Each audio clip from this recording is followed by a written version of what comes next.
আজকে ফুলকপি দিয়ে মাছ রান্না হচ্ছে ফ্রাইড রাইস। আর ফুলকপি কালকে বাজার দিয়ে নিয়ে এসছে মাত্র 10 টাকা দিবি, এত বড় ফুলকপি। ফুলকপি এখন হোলসেল 10 টাকা।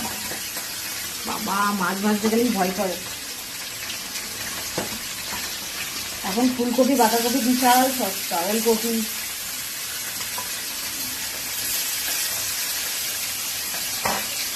তো এত বড় ফুলকপি আজকে এই যে আমি জল গরম করছি, কেননা এখনকার ফুলকপিতে কিছু পোকা হয়, ছোটো ছোটো পোকা।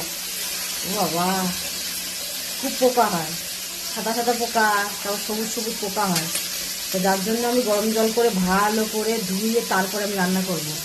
আর তারপরে যে গ্যাসটা থাকে গ্যাসটাও চলে যায় গরম করলে। তো তোমরা গরম করে ফুলকপি খাবে, গ্যাস হবে না। আর আমি ফ্রাইড রাইস দিয়ে আজকে ফুলকপি রান্নবো, ফ্যান্টাস্টিক হবে।